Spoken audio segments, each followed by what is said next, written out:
Oh, hi everybody. We didn't see you in a while.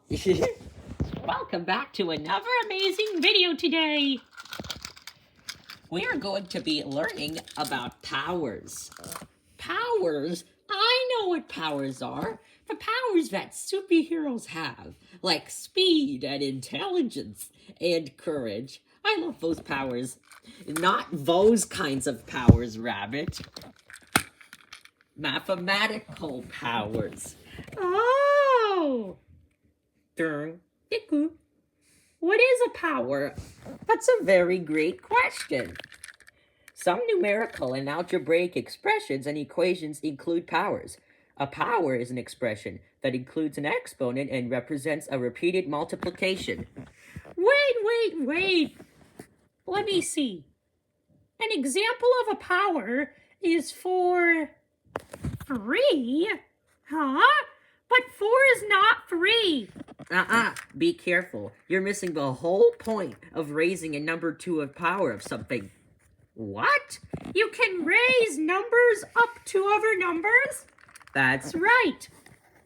This number, which is 4, and then a smaller 3 next to it, is read as 4 raised to the third power, not 4, 3.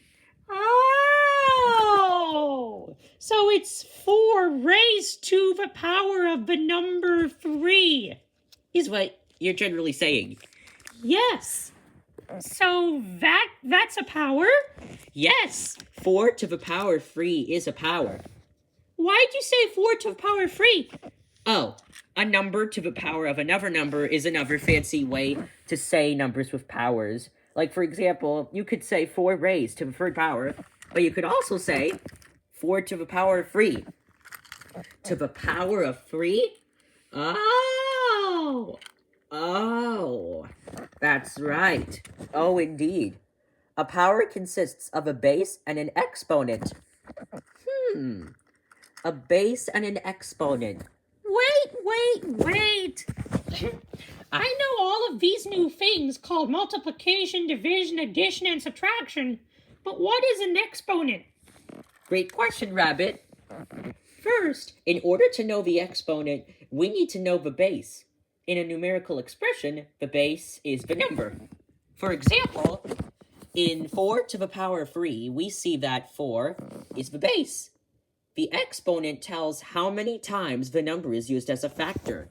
So in 4 to the power 3, 3 is the exponent. So, how do I solve 4 to the power 3? Well, be careful. Although it does say 4 and then 3 together, you do not multiply 4 by 3. That is a common mistake many students make. They will just multiply the base by the exponent. No, you just multiply the base the number of times that the exponent shows. In the expression 4 to the power 3, the base is 4, and the small raised 3 is the exponent. The exponent tells you to use 4 as a factor 3 times, not to multiply 4 and 3 together. Be careful, because if you multiply 4 and 3 together, that's 12, and that's not raised to a third power. Oh! Yes, see where I'm going with this, right?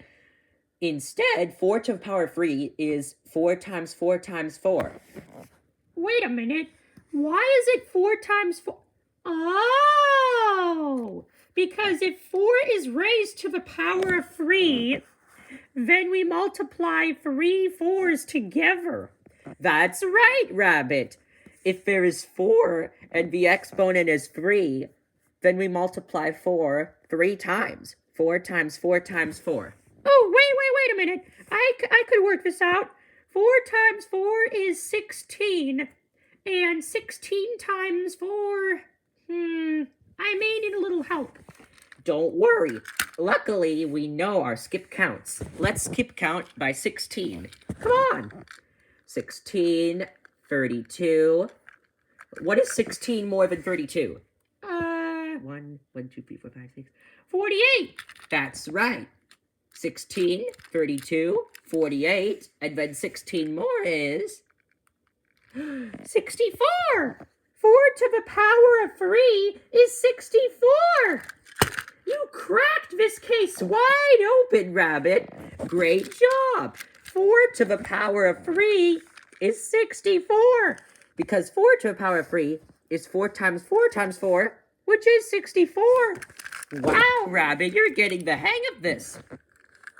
In an algebraic expression, the base is a variable. So, remember when we've been talking about numerical and algebraic expressions? Numerical expressions only have numbers in them.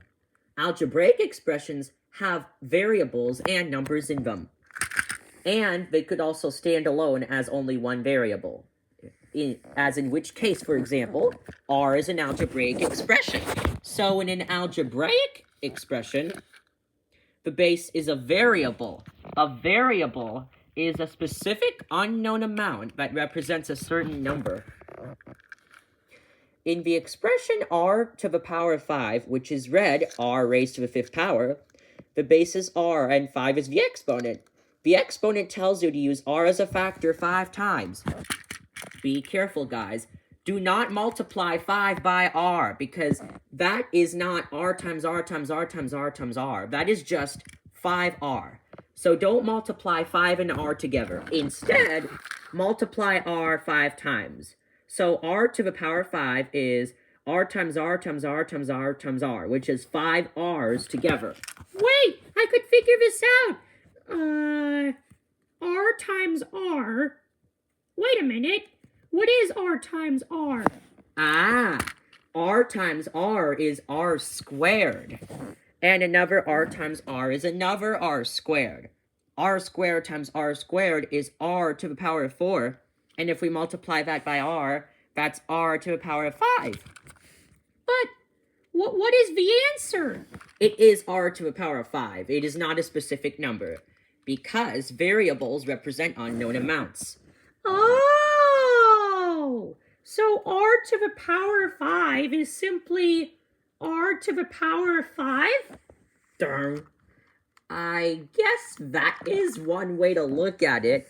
Hooray! I'm an algebraic master. Ah, but now we are going to do some practice. 6, 2... Wait, no. Wait a minute. Let me look closer. 6 and 2. The 2 is smaller. 6 is the base and 2 is the exponent. That's right, Rabbit. But in repeated multiplication, what is 6 to the power of 2?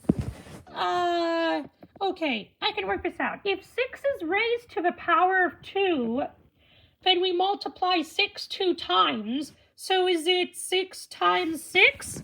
That's right. 6 to the power of 2 is the same as 6 times 6, because you're right. We have to multiply 2 6's together. What would the answer be? 6 times 6, 36? That's right. So 6 to the power of 2 is 36, because 6 times 6 is 36. Let's see if I could work out this one. 13 to the power of 2 plus 4 to the power of 4. Well, since you taught me something new, I know that we do not multiply 13 and 2 together. That's right. Be careful over here.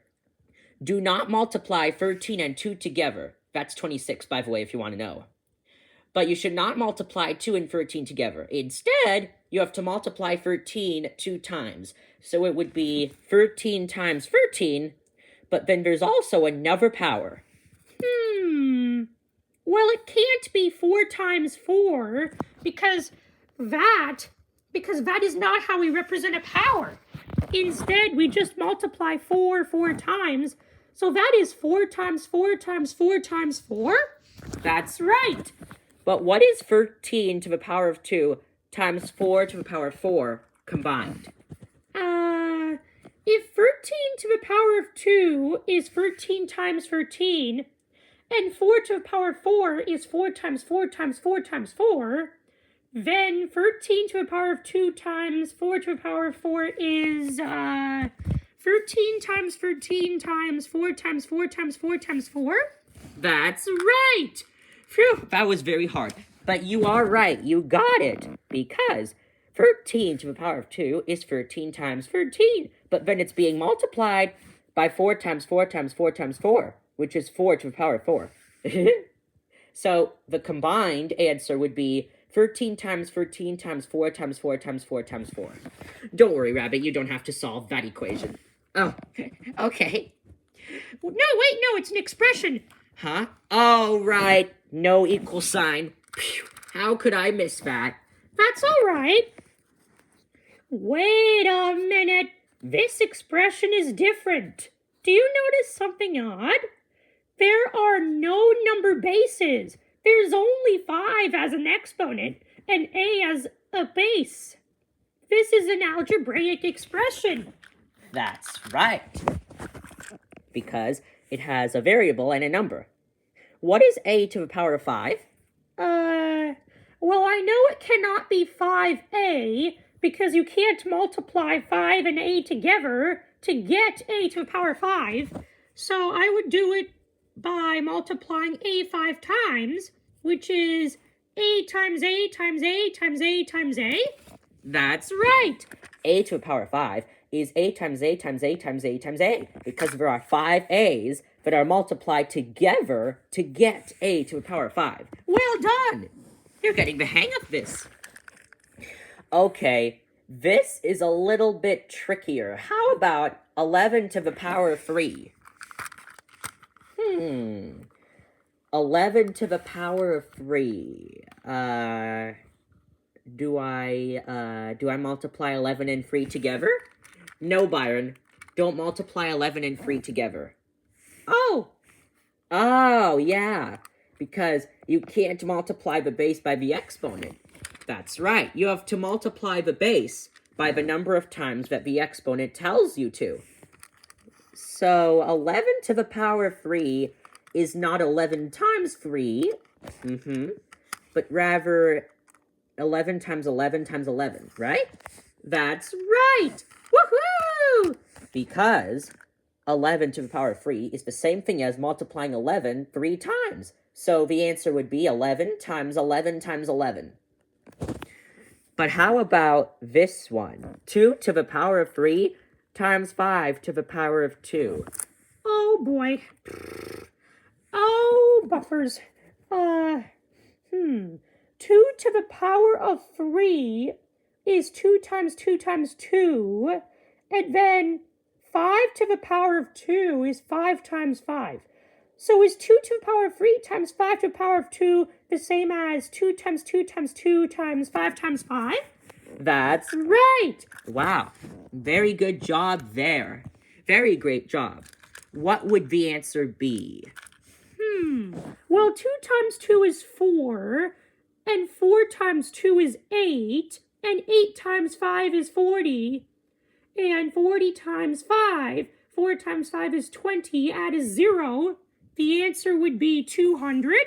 That's right! Because if we double check, 2 times 2 is 4 times 2 is 8. 5 times 5 is 25. Let's skip count by 25's 8 times. 25, 50, 75, 100. That's 4 times. 125, 150, 175, 200. That's another 4 times. 4 plus 4 is 8. So, yes, the answer is 200. Well done, Rabbit! Yay! Ha-ha! And this one may surprisingly be the same as this one. Do any of you guys want to know why? Well, a to the power of 3 times a to the power of 2 is not 3a times 2a, because then that would be 6a squared, or 6a to the power of 2. So hold on. Let me see if I get this straight. A to the power of 3 is a times a times a. But if we multiply that by a to the power of 2, that's just a times a. So it's a times a times a times a times a, which is 5 a's. That's it! I think I know how a to the power of 5 and a to the power of 3 times a to the power of 2 are similar. Why?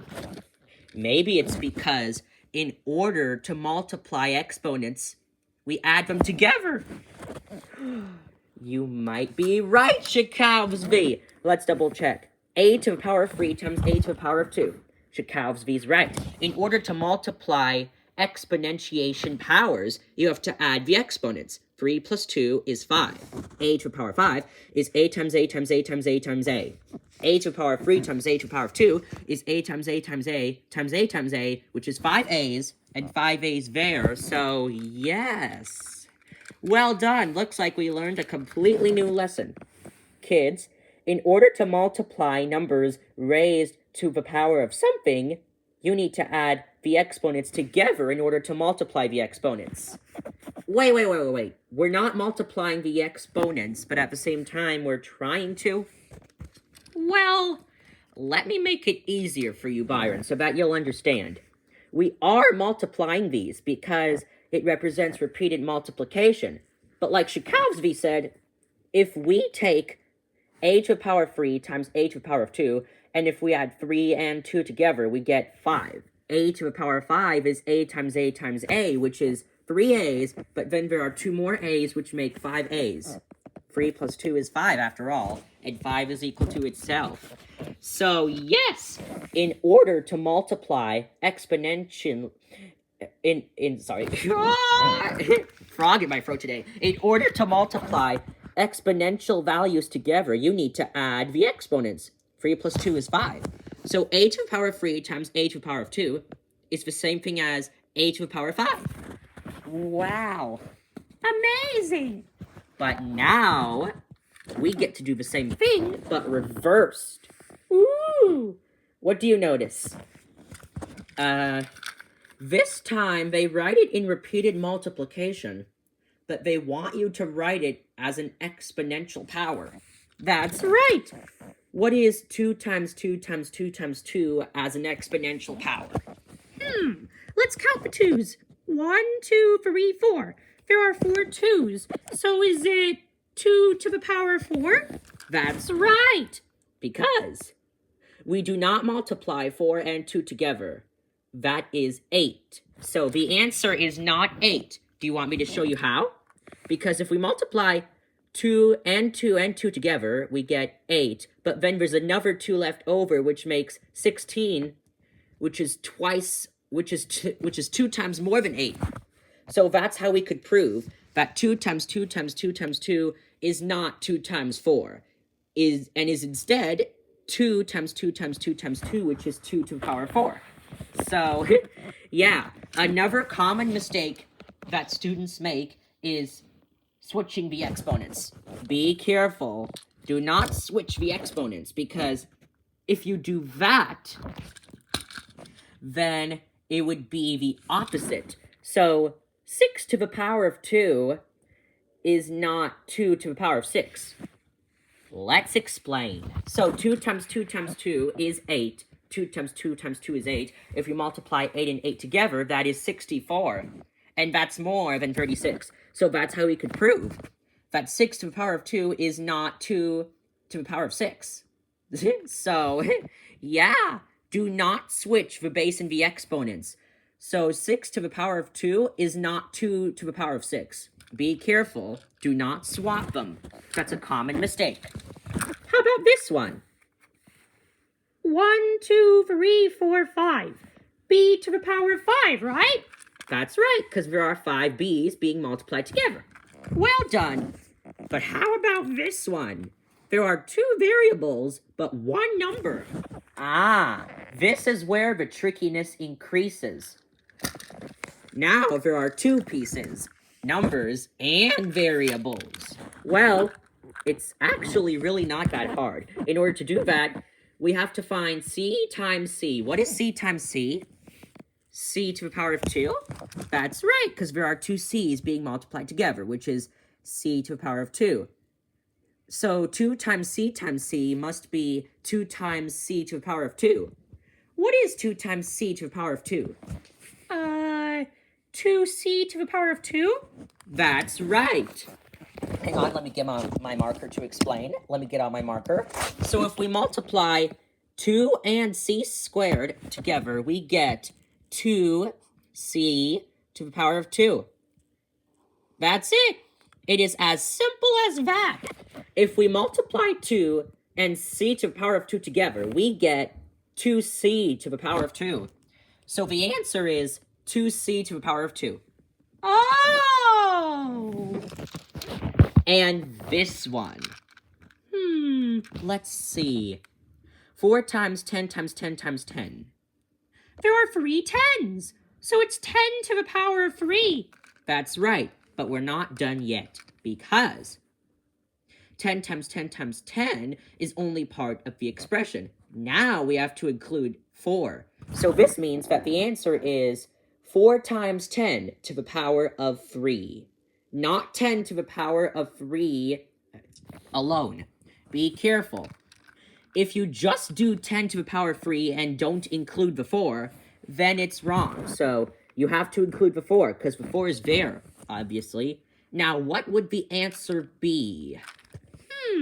Well, I know that 10 times 10 is 100, and 10 hundreds make, 1,000, right? It's 1,000. That's right. It's 4 times 1,000, which is 4,000. That's right.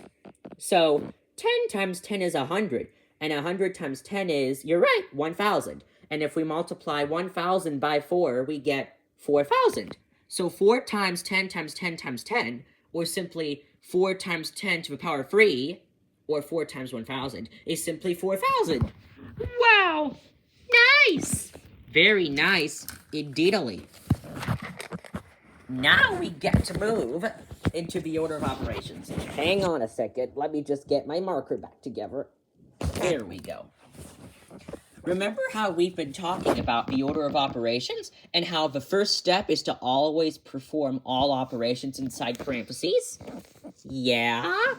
Well, this time there are extra steps because now we learned about mathematical powers and exponentiation.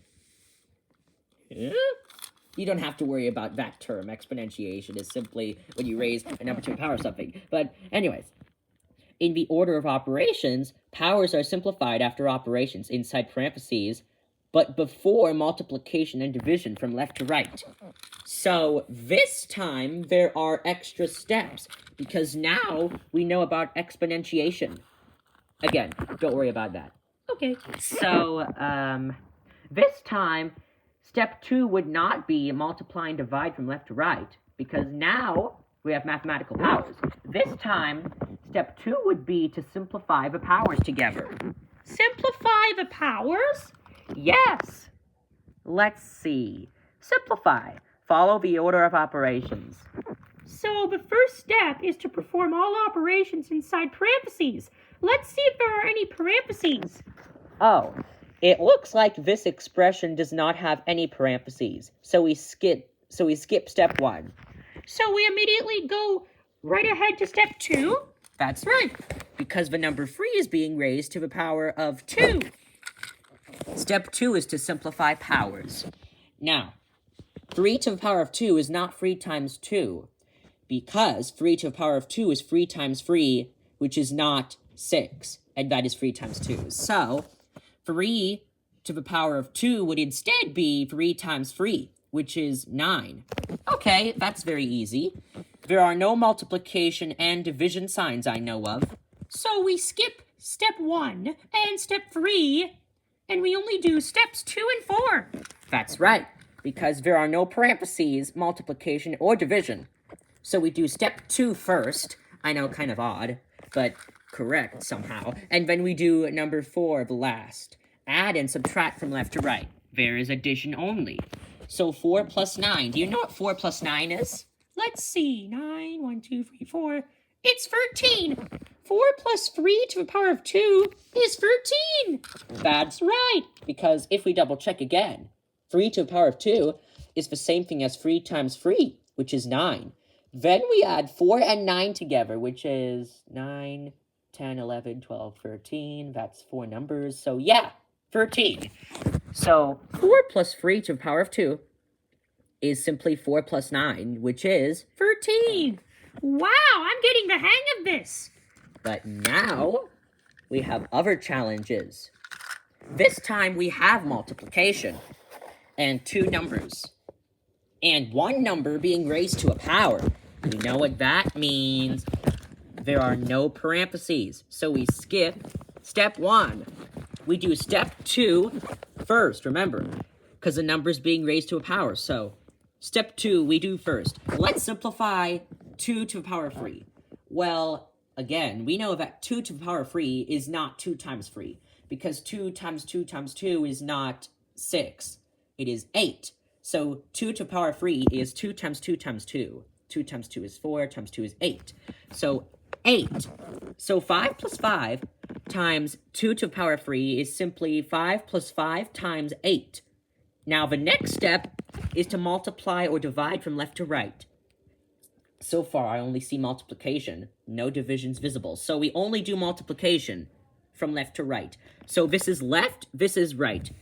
So instead of 8 times 5, which you could do as an alternative, we have to do 5 times 8 because it says left to right, not right to left. I know, it is very odd, but doing it right to left works because of the commutative property of multiplication, in that when you switch the multiplicating numbers, the product is the same. But we have to follow the order of operations. So why not give it a try?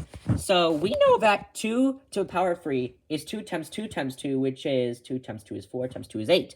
So 5 times 8 is 40. And then add and subtract from left to right, there's only addition. So 5 plus 40. I think we should all know what 5 plus 40 is. It is 40 plus 5, which is 45.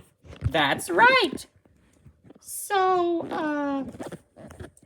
5 plus 5 times 2 to the power of 3 is 45. That's right. Because 2 times 2 times 2 is 8.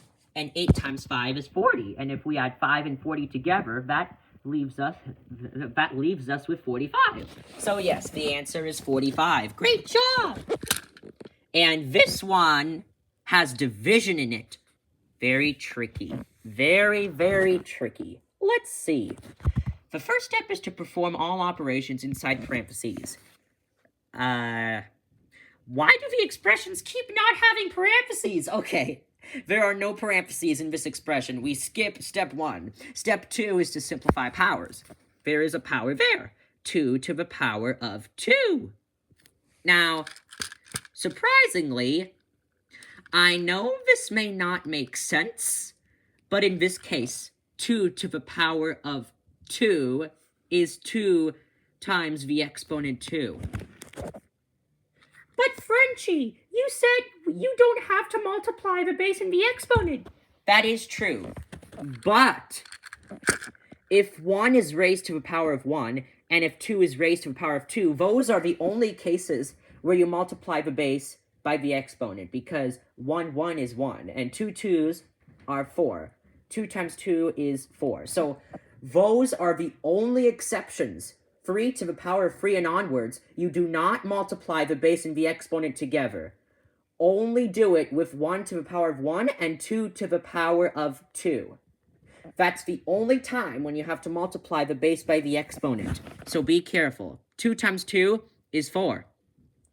Multiply and divide from left to right. There's only division. 4 divided by 4 is 1, because any number divided by itself is 1. And then add and subtract from left to right, there's only addition. So 1 plus 1 is 2. Straightforward. The answer is 2. And now, finally, parentheses. Thank goodness, we finally get to do step 1. I was like, oh my gosh, are there going to be parentheses in this one? I don't think I will. I don't think it will. But then I said, wow, there are. So, step 1 is first. Perform all operations inside parentheses. There's only one operation in parentheses, which is subtraction. So, this also may be weird. But since the parentheses step is first, in 7 minus 2 to the power of 2, subtraction is first. But this does not mean that step 4 is first. Be careful, because when we say from left to right, we say not in parentheses, because step 1 is parentheses. So step 1 is similar, but not quite step 4. Confusing. 7 minus 2, that's 5. And then simplify powers. 5 to the power of 2 is 5 times 5, which is 25. There is no multiplication, division, addition, or subtraction besides the parentheses that I could see. So steps 1 and 2 are the only steps we do for this one. 7 minus 2 is 5. 5 to the power of 2 is the same thing as 5 times 5, which is 25. So 25 is the answer. I will do this one for you. This may seem very hard, but it may be not hard at all if you just practice. So there are no parentheses, so we skip step 1. Step 2 is to simplify powers. A number is raised to the second power, so yes. Step 2 we do first. So 6 to the power of 2 is the same thing as 6 times 6, which is 36. Multiply and divide from left to right, there's only multiplication. 36 times 2 is the same thing as 36 plus 36, which is 72. And then add and subtract from left to right, there's only addition we see here. So 1 plus 72 is 73. So 1 plus 6 to the power of 2 times 2 is 73. So 73 is the answer. And if we look at this one's pretty unique because both numbers in the expression are raised to a certain power. And there are, again, no parentheses. Step 1, we skip.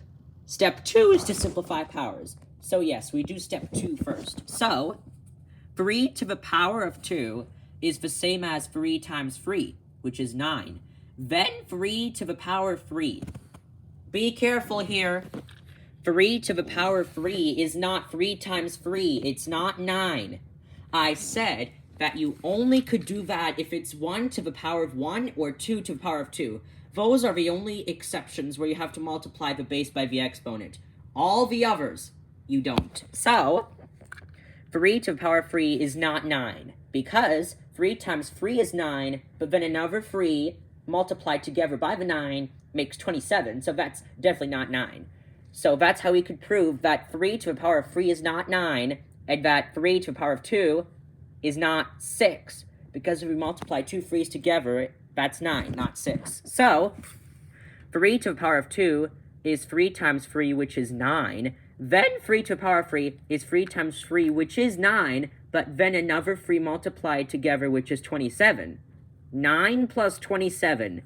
Add and subtract from left to right. Only addition is visible. So 9 plus 27. Hint, if you don't remember what adding 9 to a number is, I would like to use this helpful hint.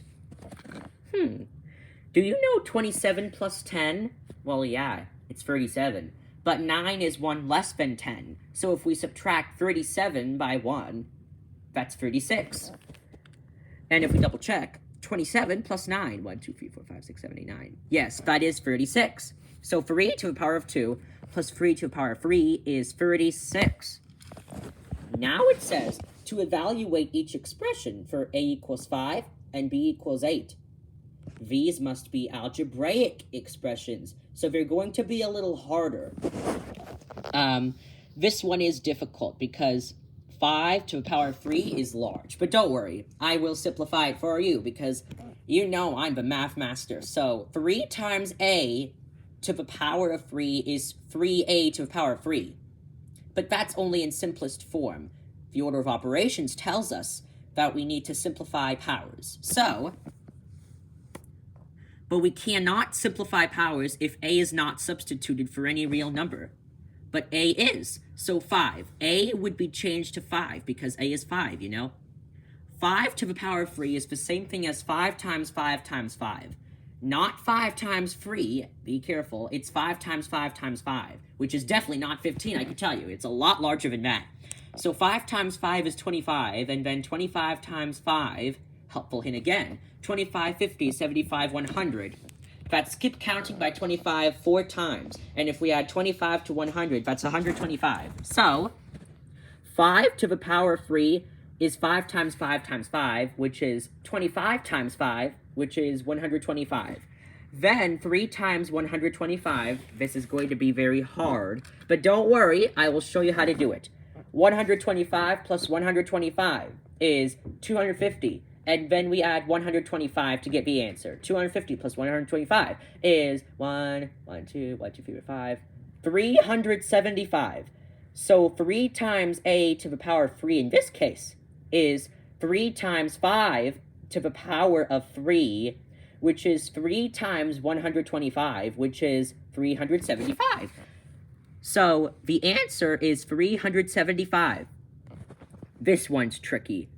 There we go, parentheses. I finally see parentheses.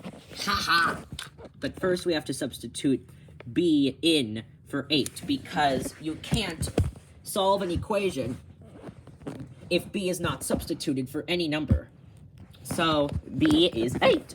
So b plus 1 would be changed into 8 plus 1, because remember, b is 8. Look, subtle hint. Okay, parentheses is first. 8 plus 1 is 9. So this is now 9 to the power of 2 times 9. You think that it is 9 to the power of 3, but no. This time, 9 to the power of 2 times 9 is not 9 times... Wait, no. Really? Oh. My mistake. It is. Sorry. It is. So it is. I made a mistake. 8 plus 1's 9. And if we add the exponents, 2 and then 1 is hidden. 9 to the power of 1 is simply 9. 2 plus 1 is 3, so it is 9 to the power of 3.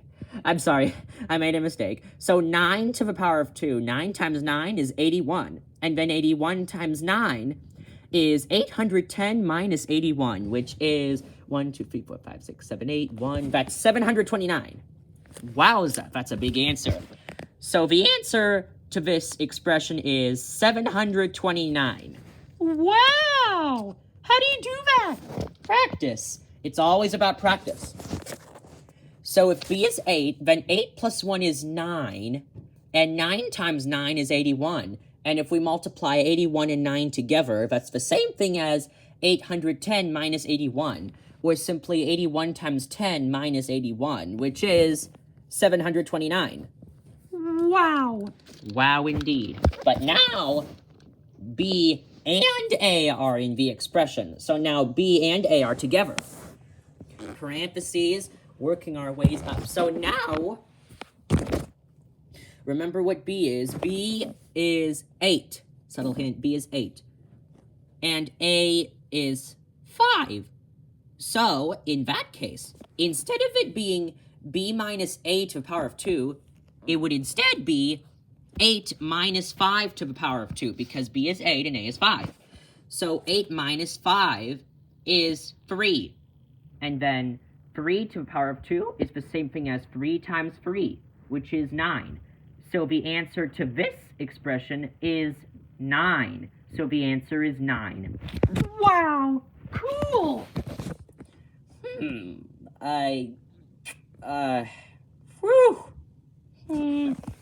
Puzzled Penguin again. Wow, you're appearing in so many of our math videos. Yeah, I am. I need a little help. A little help. Wow. Oh my gosh, golly, what is all this? I've been trying to simplify these powers, but my teacher said that I was not correct. Your teacher said that you got the answers wrong. Yeah, why? Wait a minute. Let's zoom in a little closer. What do you see here? 2 to the power of 6 equals 12. That's Puzzled Penguin's mistake. 2 to the power of 6 is not 2 times 6. It is instead 2 times 2 times 2 times 2 times 2 times 2. Or simply multiplying 2 6 times. So, Puzzled Penguin, I'm sorry, but you made a mistake, buddy. Oh, what should I do? Well, first off, 2 to the power of 6 is not 2 times 6, because you should not multiply the base by the exponent. You should instead multiply the base by how many times the exponent tells you to make it a factor into. So instead of 2 times 6, it would be 2 times 2 times 2 times 2 times 2 times 2, which is 6 2's multiplied together. 2 times 2 is 4, times 2 is 8, times 2 is 16, times 2 is 32, times 2 is 64. So, guess what, Puzzle Penguin? 2 to the power of 6 is 64. I'm sorry, bud. Oh, no, it's fine. I'm glad you helped me with this one. How about 10 to the power of 4? Wait a second. 40's not the answer, right? You're right, Puzzle Penguin, because 10 times 4 is 40, and we do not multiply the base by the exponent. So, in case the base is 10, multiplying 4 10s together is simply just adding 4 zeros after 1. Which number has 4 zeros in front of it? So wait, if there are 4 zeros in the number, then it's the same as 2 zeros plus another 2 zeros, which is 100 times 100. What is 100 times 100? 10,000! So 10 to the power of 4 is 10,000, not 40, Puzzle Penguin. And 5 to the power of 2 times 2 to the power of 3 is 60. Let me guess, it's not 60. That's right, Puzzle Penguin. I think you made the mistake of multiplying 5 and 2 and 2 and 3 together, which is 10 times 6, which is 60. That is incorrect. So, 5 to the power of 2 is 5 times 5 instead, which is 25. Then 2 to the power of 3 is 2 times 2 times 2, which is 4 times 2, which is 8. So, 25 times 8. Let's skip count our 25s 8 times. 25, 50, 75, 100. That was 4 times. Now another 4 times. 125, 150, 175, 200. That's 200. So the answer is 200, not 60. Oh, so the answer To this one is 64. That's right, because 2 times 2 times 2 is 8, and another 8 is 64. And 10 to the power of 4 is 10,000. That's also right, because 10, 1 with 4 zeros after it is 10,000. So 10,000 is 1 followed by 4 zeros after it. Remember 4. And then 5 to the power of 2 times 2 to the power of 3 is 200, because 5 times 5 is 25. 2 times 2 is 4 times 2 is 8. If we skip count to 200 by our 25s, 25, 50, 75, 100, that was 4 different numbers. 125, 150, 175, 200, that was also 4 different numbers, which add up to 8 total numbers. So this means that 25 times 8 must be 200. Think of it this way. What is 25 times 10? 250. 25 times 2 is 50. Well, guys, 25 times 8 is 2 less than 25 times 10, so it is simply 250 minus 50, which is 200. So the answer to this one is not 60. 5 to the power of 2 times 2 to the power of 3 is 200, not 60. Wow, guys, you are such heroes. What would I do without you? Continue to struggle? Yeah, that's my guess. Bye, everybody! Bye, Puzzle Penguin. Ooh, I think I recognize this shape before. It's a square. That's right, it's a square. Because there are 1, 2, 3, 4, 5 over here, 1, 2, 3, 4, 5 over there. There are 5 and 5 there, which means that there must be 5 and 5 over here, too. So it's a square, because it is 5 by 5, which is a square number. Powers could represent the areas of squares, because if we raise a number to the second power, that is simply just multiplying that number 2 times, which is simply that number times that number again. So that number times itself is the same as 5 to the power of 2 if we multiply 5 and 5 together, which makes 25. It makes sense because if we count the amount of small squares, 1, 2, 3, 4, 5, 6, 7, 8, 9, 10, 11, 12, 13, 14, 24, 25. So yes, it took me that long to count. But there are 25 squares in that big square. So the area is 25 square meters. So if we raise a number to the power of 2, we could also say that number squared. So in this case, 5 to the power of 2 could also be known as 5 squared. Oh! And this is a cube. Oh, yeah, I know what a cube is. 5 by 5 by 5. This is when you raise a number to the power of 3 to find the volume of a cube. Remember how to find the volume of a cube? It's a cubed, which is a to the power of 3. There is an exponent. And a represents one of the 12 edges of the cube. One of the 12 edges is 5 centimeters. If we multiply 5 and 5 together, that gets us 25. And then if we multiply that by 5, we get 125. So the volume of this cube is 125 cubic centimeters. So 5 to the power of 3 could be also called 5 cubed, because if you're raising a number to the power of 3, that is similar to finding the volume of a cube. So that number to the power of 3 is that number cubed. It's the same thing with squares. If you raise a number to the second power, then that's basically similar to finding the area of the square, which makes that number squared. So 5 to the power of 2 is also known as 5 squared, and 5 to the power of 3 is also known as 5 cubed.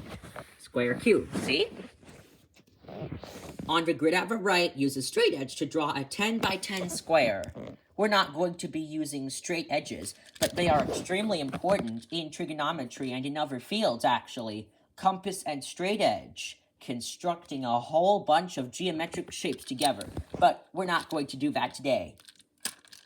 I already colored in all the squares for you, so you're welcome. Let's count. 1, 2, 3, 4, 5, 6, 7, 8, 9, 10. There are 10 squares there. 1, 2, 3, 4, 5, 6, 7, 8, 9, 10. There are 10 squares there. It's 10 by 10. So the repeated multiplication that represents the area of this square is 10 times 10. And the power must be 10 to the power of 2, or simply 10 squared. Meaning that the area of the square is the same thing as 10 times 10, or 10 to the power of 2, which is 100 square units. Wow! Amazing!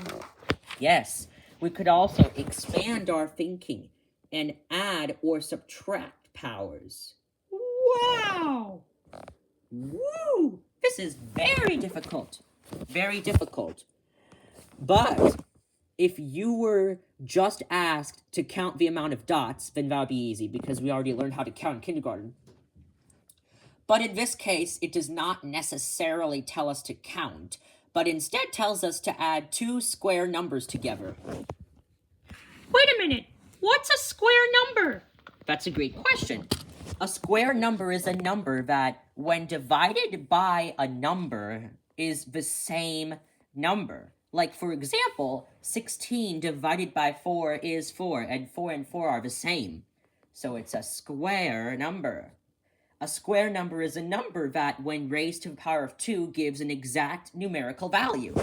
So 4 to the power of 2 is a square number, because look, 1, 2, 3, 4, 1, 2, 3, 4, that makes a square. So it's a square number, which is 16. 1, 2, 3, 4, 5, 6, 7, 8, 9, 10, 11, 12, 13, 14, 15, 16. There are 16 dots arranged in a square. So 16 is a square number. In higher grades, you would learn about square roots of numbers. That's right. There is a sixth operation in mathematics, and it's called the nth root. The nth root? Yes, it's where we substitute a whole number for n, and then put it under a square root sign known as a radical, and then we find the square root of it. The square root of a square number is simply dividing that square number by one of its edges. So 16 divided by 4 is simply the square root of 16, which is 4. So guess what? The square root of 16 is 4. But we're not going to pay too much attention to square roots, because I think square roots are a little too advanced, but it doesn't hurt to give it a little try. but you'll mainly learn about square roots in 7th grade and beyond, when you learn more about numbers and the number system, about a lot of numbers, a lot of mathematical concepts that your teacher will go over with you. This means that 1, 2, 3, 4, 5, 6, 7, 8, 9, 9 is also a square number, because 3 by 3 makes a square. So the square root of 9 is simply 9 divided by 3, which is 3. So 4 to the power of 2 is 4 times 4, which is 16. Then 3 to the power of 2 is 3 times 3, which is 9. 16 plus 9. 16 plus 10 is 26. 9 is 1 less. So 26 minus 1 brings us a total of around 25 dots. Let's double check to see. 1, 2, 3, 4, 5, 6, 7, 8, 9, 10, 11, 12, 13, 14, 15, 16, 17, 18, 19, 20, 21, 22, 23, 24, 25. There are 25 dots in total. So 4 squared plus 3 squared equals 5 squared. 5 squared? Oh, because 5 times 5 is 25. Yes, that is the smallest Pythagorean triple. But don't worry, we will not learn about the Pythagorean theorem. It's a formula that a squared plus b squared gets us the hypotenuse of a right triangle, which is c squared. So it's a squared plus b squared plus c squared. But you don't need to know that. But 3 squared plus 4 squared equals 5 squared is the smallest Pythagorean triple, or simply 3 whole numbers in a Pythagorean instead of just decimals and repeated fractions. But we're not going to learn about the Pythagorean theorem because that's in trigonometry. So, toodaloo, Pythagorean theorem. We would see you again very soon, but we're not speaking to you. So, no Pythagorean theorems here, but all I'm saying is 3, 4, 5 is the smallest Pythagorean triple, because 3 squared is 9, 4 squared is 16, and in order to do that, we have to add 16 and 9 together and find the square root of that addition. The square root of 16 plus 9, 1, 2, 3, 4, 5, 6, 7, 8, 9, is the same thing as the square root of 25, which is 5, making it the smallest Pythagorean triple. So 4 squared plus 3 squared equals 5 squared, which is 25 dots altogether. No Pythagorean theorems, though. We're going to skip that lesson. It's way too hard, I tell you, especially with the decimal side lengths and the fraction side lengths. Phew. We are going to talk about perfect squares. Just not perfect squares that are higher than 13 times 13, which is 169. Yes. We are going to go up to 12 times 12, because 12 times 12 is the maximum multiplication equation that 3rd graders should know. 12 times 12, no higher. So, yeah, 12 times 12. We're only going to work up to numbers as high as 12 times 12, which is, if you want to know, 144. So, Yeah. this time we have 49 dots, because 7 times 7 is 7 to the power of 2, which is 49. But then if we subtract 2 to the power of 2 dots, which is 4 dots over here, how many dots do we have? Well, duh. It's simply 49 minus 4. 49 minus 4 is 45. Yes! And for this one, we could write an addition equation.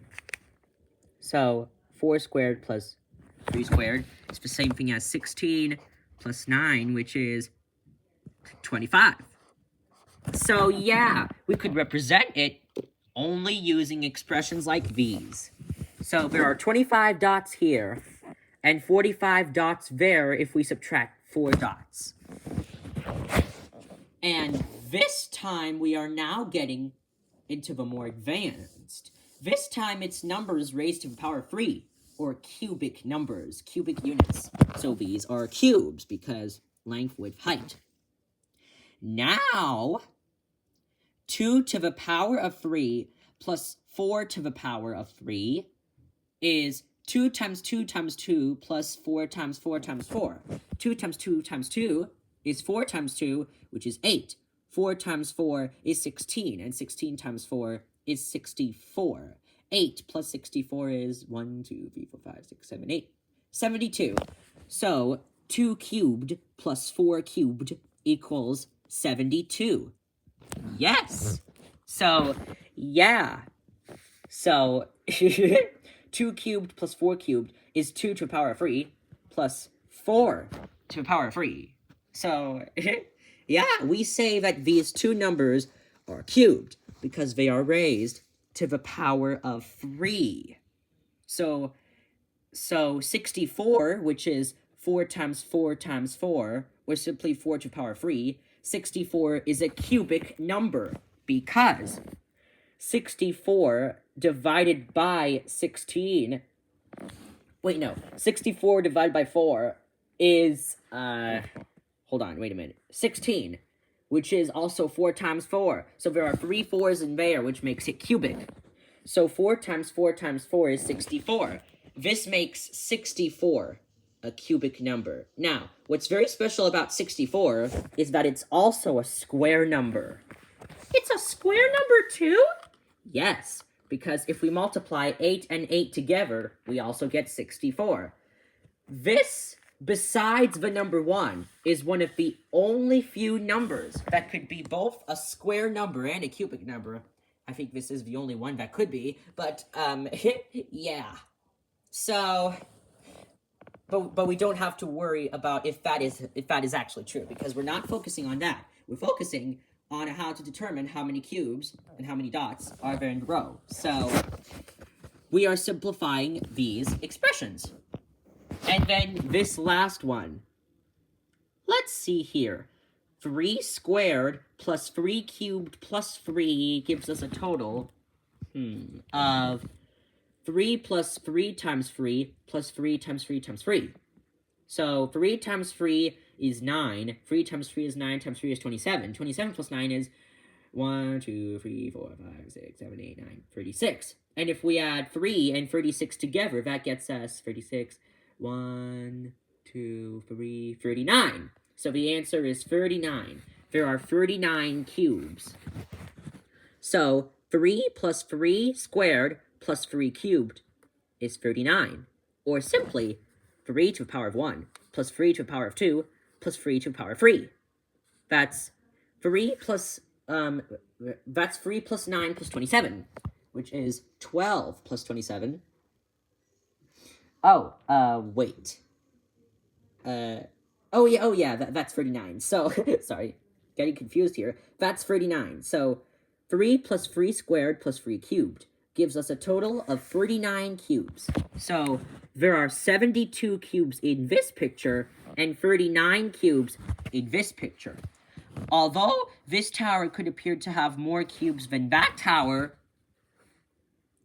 this actually has fewer because this tends to be longer. This tends to be wider instead of taller.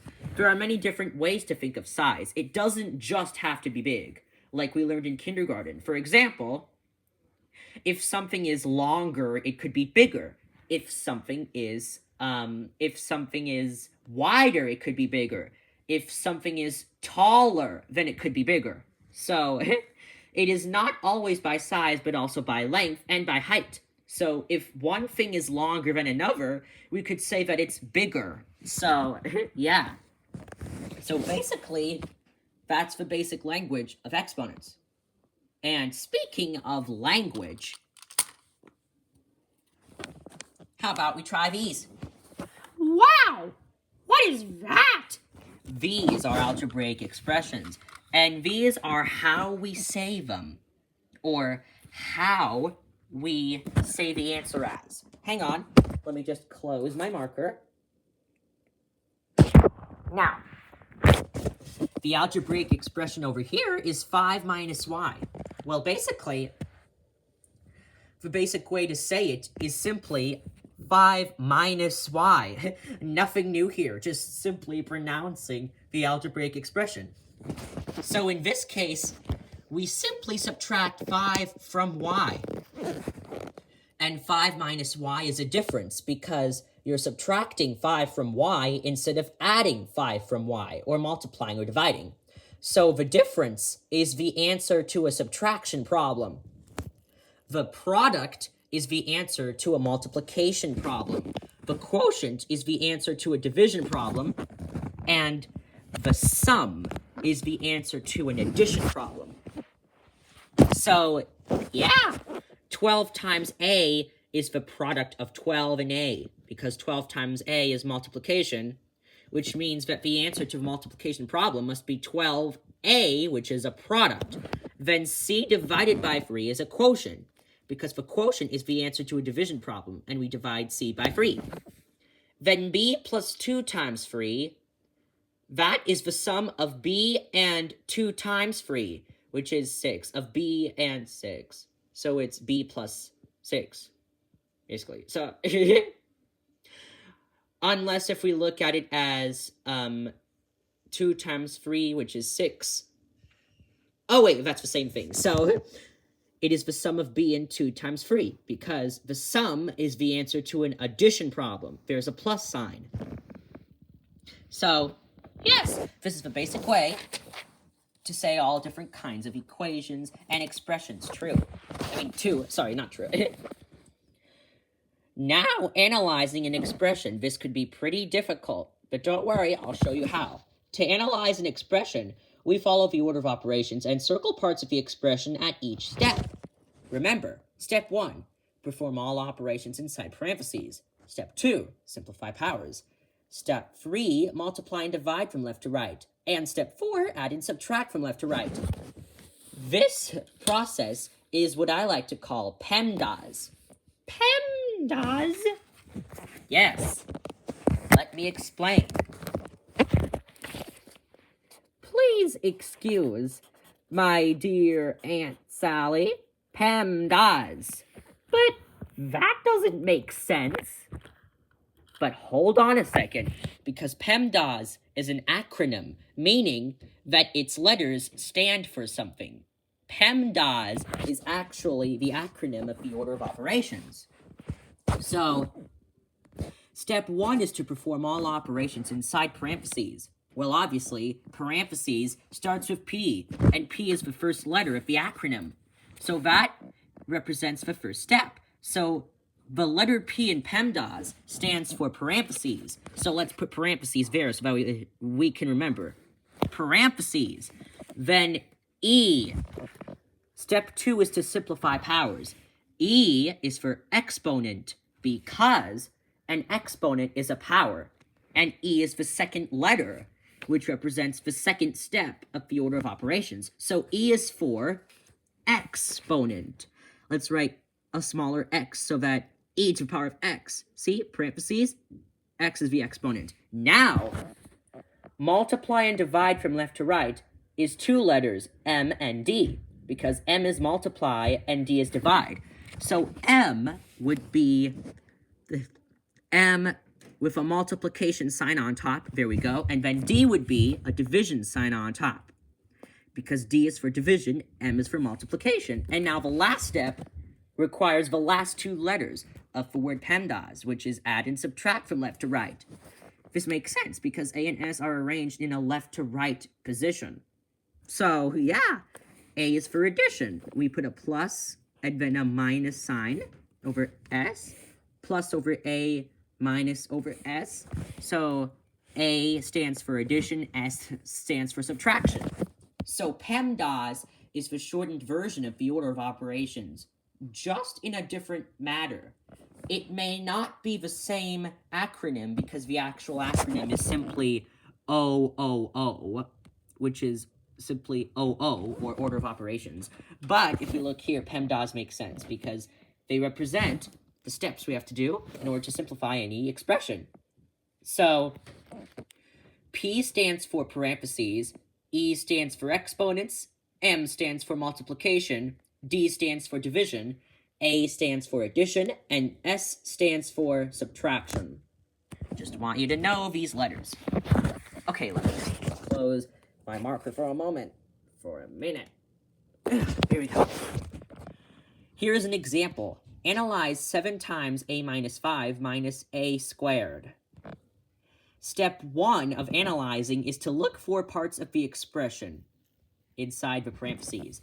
So in order to analyze expressions, the first step would be to look for parts of the expression inside the parentheses. So which part of the expression is inside the parentheses? A minus 5, right? So we circle that.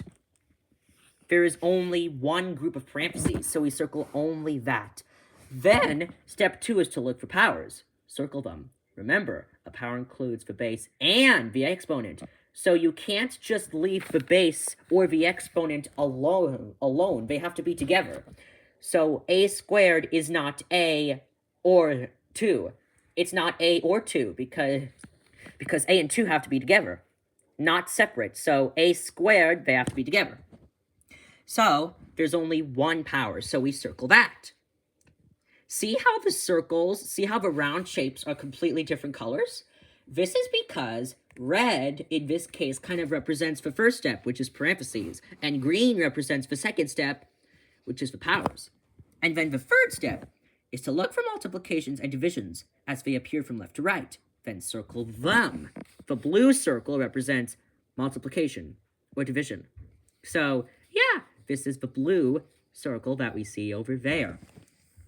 And the final step is to look for additions and subtractions as they appear from left to right. Recall that parts of an expression that are added or subtracted are terms. So, yeah.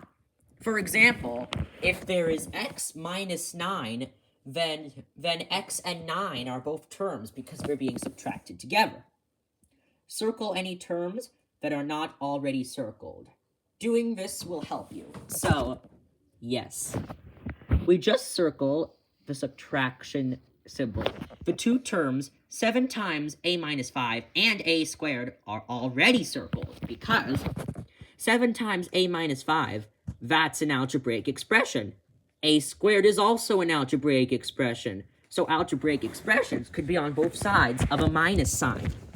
So 7 times a minus 5 is a term, and a squared is a term because they're being subtracted together, which is the same thing as this, basically. So they're already circled.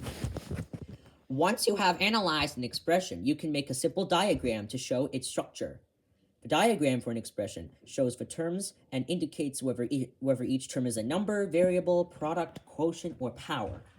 Here is a diagram for 7 times a minus 5 minus a squared. Now, let's see over here. The two terms are 7 times a minus 5 and a squared. 7 times a, that's wrong because we didn't include the minus 5. So let's get out our marker. Yeah, so 7 times a minus 5, because remember, 7 times a minus 5 is one of the terms, so we have to circle it. 7 times a minus 5, that's one of the terms. And then a squared is the power, so we circle that. The diagram shows that the expression has two terms, and that one term is a product, and the other is a power. That makes sense, because this is multiplication, and that is exponentiation. By the way, exponentiation is the fifth operation in mathematics, in which case we raise numbers to the power of something. And just like Byron said, the nth root, or simply the square root, is the sixth operation, where we put numbers under a radical and find the square root of them. But as Byron said, we're not going to talk about too much about those. So, now, 18 divided by 2 plus 4 times p squared. What parts of the expression are in parentheses? Wait a second. There are no parentheses, so we don't circle any. Look for powers. Circle them. There's one power, so we circle that. We circle p squared. Then, look for multiplications and divisions from left to right. Circle them. There's only division over here, from first glance. But if we look here, there's multiplication, because a dot represents multiplication. 18 divided by 2 plus 4 times p squared. We circle those, but be careful, those are not terms, because they are not being added or subtracted together. Instead, they're being either multiplied or divided together. So these are the multiplications and divisions. And then look for additions and subtractions from left to right. Circle any terms that are not already circled. So, in this case, circle any terms that are not already individually circled. That would simply be 2, 4, 18, p squared. So the two terms are 18 divided by 2 and 4 times p squared because they're both being added together. That's it. That's how we analyze it. And now, over here, this makes sense because 18 divided by 2 is a quotient, division, remember? And then 4 times p squared is a product because you multiply it by a certain number. Although that could be a power because 4p squared is a power, you're simply multiplying the powers. So it's a product. A quotient plus a product. Those are two terms because remember, they're being added together, not subtracted. Wait, no. They are being added together, not multiplied or divided together. So, yeah, that's pretty much how you analyze such a piece of material. You could also analyze it with actual models of actual quantities or values with dots. You could represent it with dots. And then you could analyze it to solve parts of an equation. 3 plus 3 times 4 plus 4 is 3 plus 3 times 8, which is 3 plus 24, which is 27. So, yes.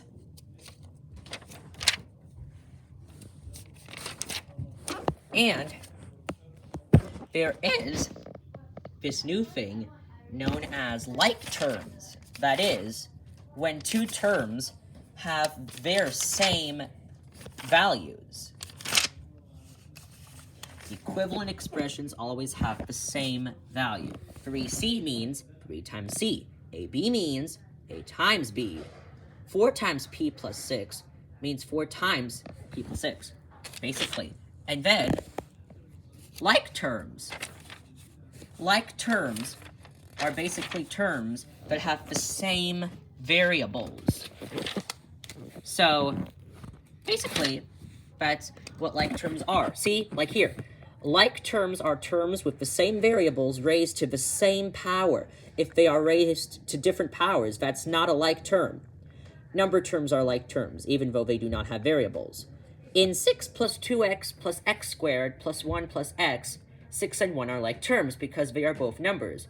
And 2x and x are like terms because they are both variables. You can simplify an expression, that is, make it shorter and simpler by combining like terms. So this is very simple.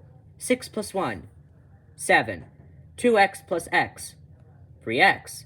7 plus 3x plus x squared, 3x plus x squared. X to the power of 1 and x to the power of 2 are different powers, so we don't add them together because they are unlike terms, or terms that are raised to different powers. So we leave it as it is. So the simplified answer is simply 7 plus 3x plus x squared. That's how we do it. That's how it is done. So yes, you could also represent such equations and expressions with algebra tiles, what I like to call algebra tiles. Algebra tiles are special tiles that represent numbers and variables in them, and could represent any expression you want. So, 8 plus 3t. 8 and 3t are unlike terms. They're not like terms because 8 is a number, but 3t is a variable. So we leave it as it is. 8 plus 3t is itself. That is why solving 3x plus 1 is impossible without substituting x in for any value. The easiest problem no one can solve. But 4s plus 4s is possible to solve because 4 plus 4 is 8. And s plus s is 2s, but that doesn't mean 8 plus 2. So, but they're the same. This means that they are like terms. So 4s plus 4s is 8s. So 6m minus m might trick you because there is no number behind it.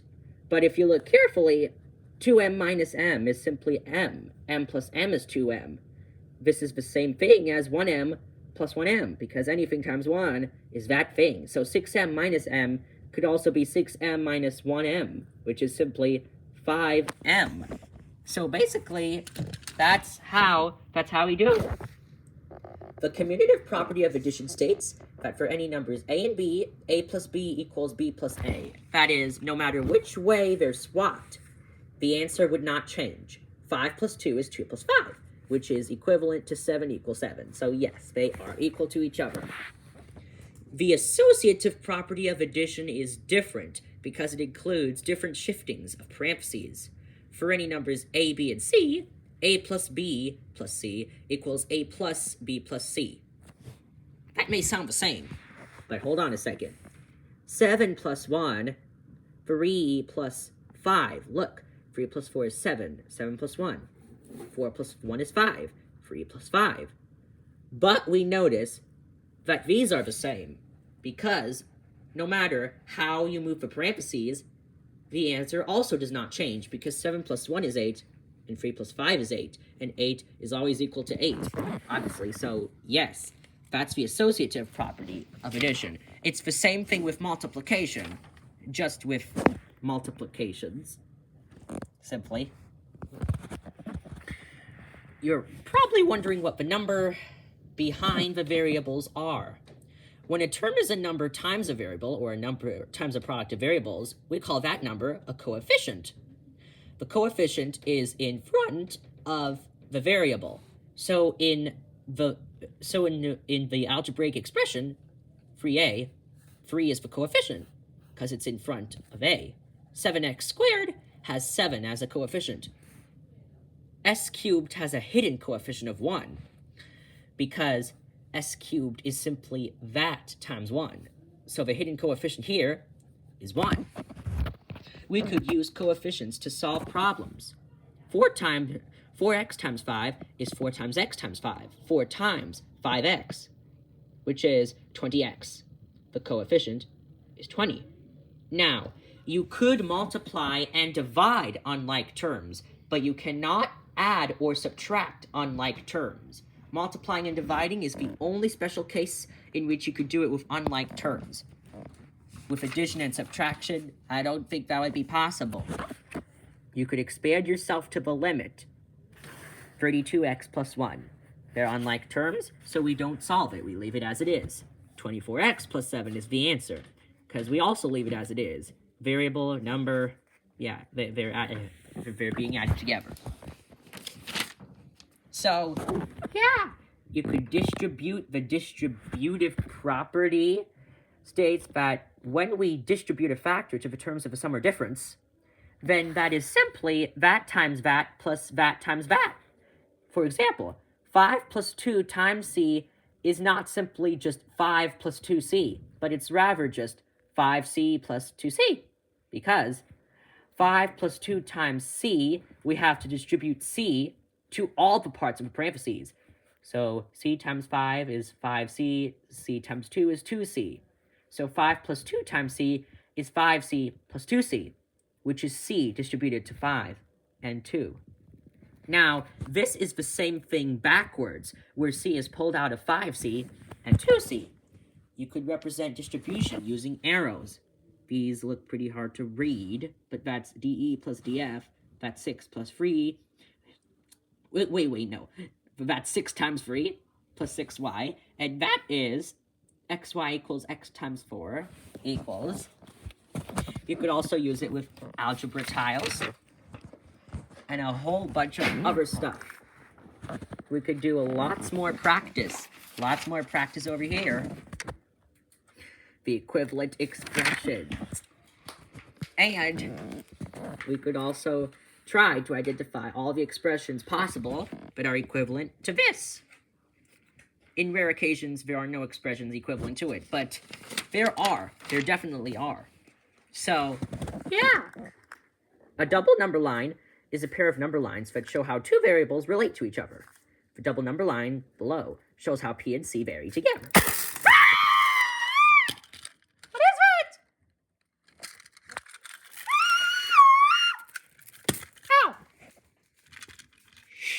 It's called... Who's throwing that spring? It's called a double number line because when you look at it, it looks like two number lines. It looks like two lines together that represent two quantities. In this case, if P is the number of pounds of potato salad a person buys, and C is the cost of dollars for that number of pounds, then those are simply V's, basically. So let P and C be where they are. So,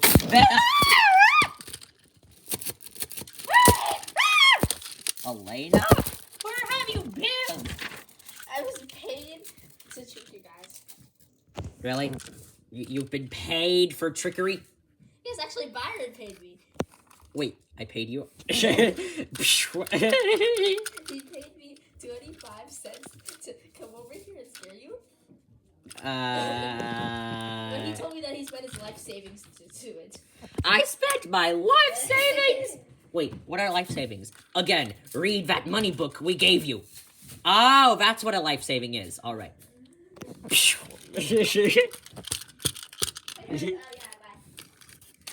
Bye, I guess. Wow, what an unexpected surprise. Yes?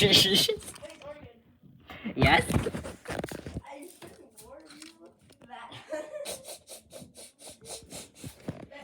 paid by Dave to come scare you. Okay, bye. Bye. Let's hope that will not surprise us. So, if C equals 0, then obviously P equals 0, because if there are no dollars, there are no pounds of potato salad. If we add $1, we add a quarter of a pound. This means that if we have $2, we add half of a pound, because 2/4 is a half. And so on, with the number pattern extending forever, and ever, and ever, and ever, and ever, and ever, and ever, and ever, and ever,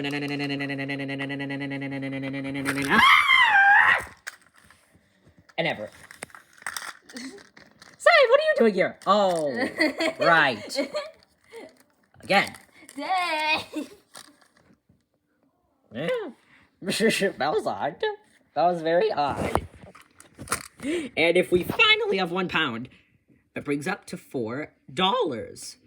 If there's 1 pound of potato salad, that costs $4. So a pound of potato salad costs $4.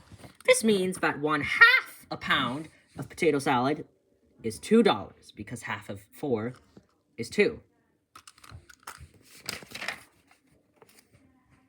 This makes it a unit rate, or the rate that has 1 in it. So if there is 1 second that is elapsed, then there are 3 feet that student 1 walked. So 1/3 is the unit rate. So 3 feet walked is the unit rate, because that represents only 1 second elapsed how far student 1 walked. So 3 feet walked is the unit rate in this case. So unit rate is simply just remembering about rates and ratio tables. Remember about those? We talked about them in Unit 1. It's also the same thing here, just with variables and a lot more complicated concepts. T squared, 5t, 5t plus 3, 2t plus 10, 3t plus 10. And this is a table. And then we add them together, and oh, this is a very good one. This is a very excellent one. I think you guys should know. An inequality. What's an inequality? That's a great question. An inequality is a... Oh, I see. It is a star. No, it isn't. I wasn't done saying it. Oh, okay. So it's not a... No, it isn't. An inequality is insane. So it's... No! Let me speak. Who's throwing that spring? Elena! It isn't me! Oh, is it you? But he was throwing it. Okay. Anyways, and... Okay, we're safe. An inequality is... Oh, like a U.S. state? No, it's not. It's not a state. It's not a U.S. state. We're not in politics. We're not in history. We're in mathematics. Oh! Right. Morgan, Yes. why do you keep getting interrupted every time you try to say what an equality is? I don't know. But we sure do know for one thing, an inequality is not a U.S. state. Definitely not a state at all. And instead, an inequality is a statement that can... Oh! It's like a chaotic statement. No, it isn't.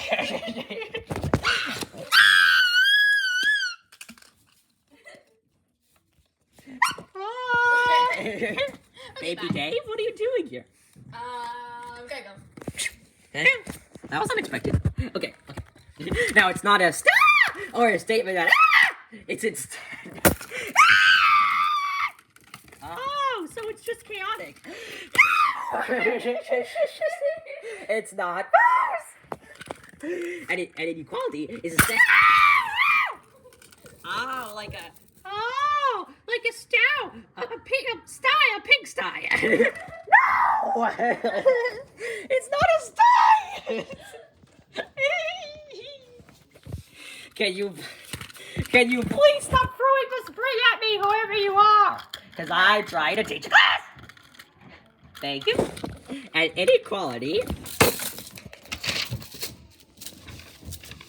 Edit your students.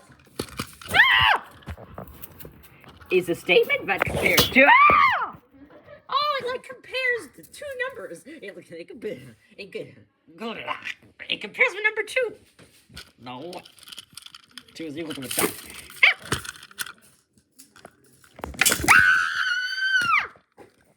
I think you need to go over here because it could be unsafe. Hey! I was pulling it. Yeah. Okay. Anyways, an inequality is a statement that... Oh, it's a statement. No, it isn't! It's not a statement. Oh, no. Anyways. An inequality is a statement. Yeah, it is a statement. Yeah, well, yeah, it is a statement, but it's more of just a statement. Okay. Anyways, an inequality. Don't you dare.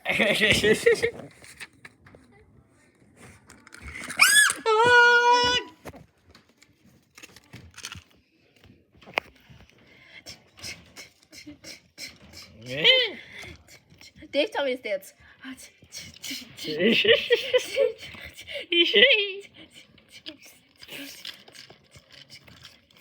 You tell me how to switch all my skills.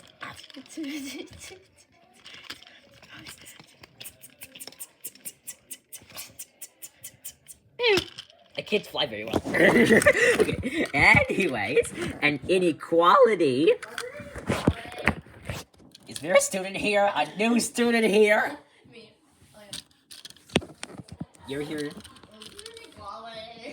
An inequality is a statement that compares two expressions using one of these symbols. What's an expression and what's a symbol?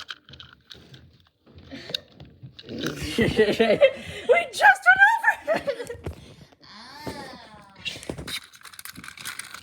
Either greater than, less than, greater than or equal to, less than or equal to, not equal to, or equal to. What grade is this? Grade 6.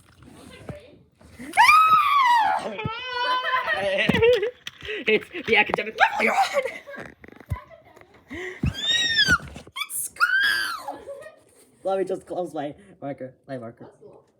It's a place where students go to learn stuff.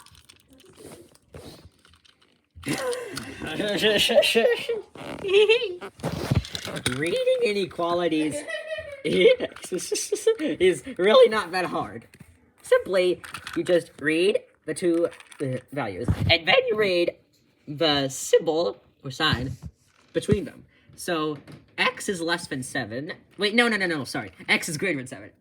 sorry. This is not a less than sign. This is a less than sign. Sorry. X is greater than 7. So if that's true, this means that x must be greater than 7. So x cannot be 7 or 6 or 5 or 4 or 3, 2, 1, or 0 because that is not greater than 7. That's less than 7. So x must either be 8 or higher. So x is greater than 7 is simply x is greater than 7. Yes, you remember pronunciation in kindergarten too, when you learned to pronounce words and lots of literary terms. It's the same thing for math, but just a little more advanced. X, obviously, pronounce that, is greater than 7. That's how you read the inequality. Now, a greater than sign with a line underneath it means that the number could either be greater than or equal to that other number. So, for example, if x is greater than or equal to 12, it could either be greater than 12 or equal to 12. So, it could either be 12 or higher. So, in this case, the greater than or equal to sign is a special case, where if a number is greater than or equal to another number, then it could either be greater than or equal to that other number. So x could be 12. X could be 12 or higher. It can't be 11 because that's not greater than 12. It's less than 12 at some point. In which case, the less than or equal to sign is the same thing, but the opposite. It's less than. So it could either be less than or equal to that number. The not equal to sign. You learned that in kindergarten. It's when two values are not equal to each other. So in this case, 6 divided... Oh, it's 6 divided... Very good. It's not 6 divided... It's 6 divided by 3. And that is not equal to what? Oh, it's not equal to what? No! 6 divided by 3. 6 divided by 3 is... No! 6 divided by 3 is not equal to... What? There, I finally did it. I'm trapped.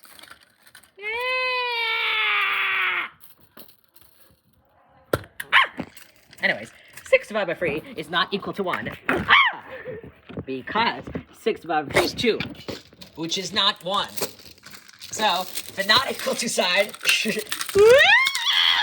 represents that the two values are not equal to each other and have different values. An example would be 1 is not equal to 2, or 6 is not equal to 7, or 3 plus 3 is not equal to 7. That was odd. Anyways, and the equal to sign is obviously when the numbers are the same value. When the numbers are the same value. An example would be 3 equals 3, or 3 equals 2 plus 1. Get away. Get away. So, the equal to sign. 6 times 5 equals 10 times 3. Because 6 times 5 is 30. Ow! And 10 times 3 is 30. And 30 equals 30. So yes, they're equal to each other. That's the equal to sign. So, yeah. These solutions can be represented in number lines. What's a number line? When something is infinite, it is greater than any natural number and represents endlessness. Oh, who would have guessed? Most inequalities have an infinite number of solutions. Who would have guessed? Me. This means that it is not possible to show all of the solutions in a list, because obviously you can't show all infinite of them. However, it is possible to show all of the solutions in a graph on a number line, because numbers go on forever, and we could represent that for infinite sequences of numbers. So, the concept here is that if the point on the number line is not highlighted, if it is an open dot, then the endpoint is not a solution, because x is greater than 3 is not 3, because 3 is not greater than itself. So 3 is not a solution. Instead, 4 or greater, or 3.1 or greater, or 3.01 or greater would be the solution. So, free would not be the solution. Hi, baby Dave. Hi. Can you go away now? No.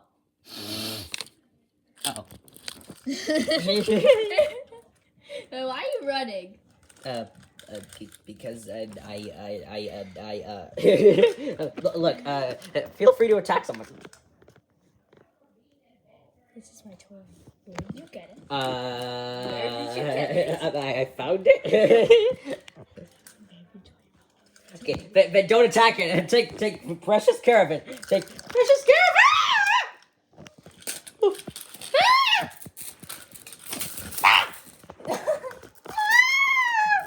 And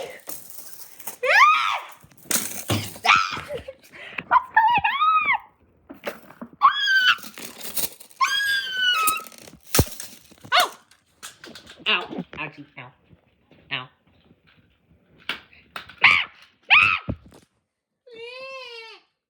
Anyways, ow!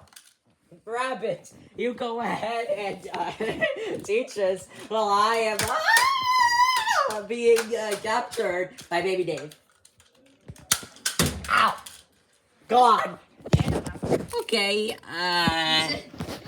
it is. Wait, what are we doing again? So, when you graph the ray, you graph an open. You graph an open dot if the endpoint is not a solution. You graph a filled-in dot if the endpoint is a solution. You graph a filled-in dot if the endpoint is a solution. So, if x is greater than 3, then this means that 3 cannot be the solution. Because 3 is not greater than itself, it's equal to itself instead. So this means that the answer cannot be 3. What's 3? However, a closed dot shows that it could be the answer, because greater than or equal to a number means that it could be greater than or equal to a number. Hi. So the solution could be 6 or lower in this case. Finally, I'm back. Woo! Oof. That's how you represent inequalities. You can also check to see if injected solutions are true. Like, is 7x minus 1 equal to 83 if x is 11? That's false, because 77 minus 1 is 76, and 7 times 11 is 77. So 76 is not 83, obviously. So, no, it's not the solution. But what if 7x minus 1 is less than 83? Well, obviously, 76 is less than 83. So, yes, if this is possible. This means that 7x minus 1 is greater than 83 is not possible. Because 83 equals 83.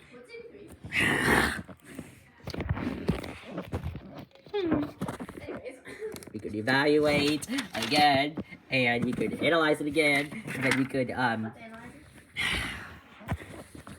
when finding a missing part of an equation, What's the equation? we could use its inverse operation to find the missing value. What's an operation? So, for example, in x plus 2 equals 6, where x is a value. What's X? It's x, okay? We have to subtract both sides by 2. What's subtracting? So 6 minus 2 is 4. What's 2?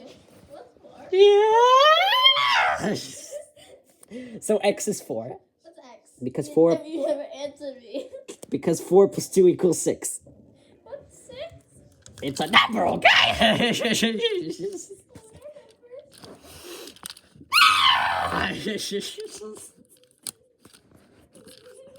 Anyways, we could use it. We could represent it using algebra tiles too. What's an algebra tile? It's a tile that has algebra in it. What's algebra? What are tiles? So, in x plus 2 equals 6, What's 6? we could subtract both sides by 2 to find x. What's an X? So x is 4. This makes sense because 4 plus 2 equals 6. What's 6? This could be true That's true. other equations and expressions. It's when something's true, okay? What is true? You could think of it as a seesaw. Maintaining equivalent expressions. What's If an expression?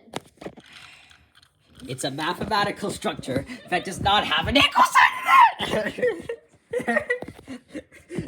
it. Now are you okay? It's a it's a sign that has an equals in it. What's an equal? It's equal. What's an equal?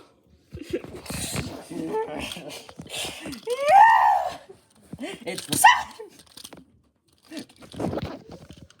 When both sides of the seesaw are perfectly balanced, What's both? then it's equal. What's an equal? So this means that x plus 1/2 equals 4. And if we subtract And mean? 1/2 from both sides, What's subtracting? 4 minus 1/2 What's subtracting? is 3 1/2. What's subtracting? So x is 3 1/2. What's an x? This makes sense because 3 1/2 plus 1/2 is 4. What's that? What's that?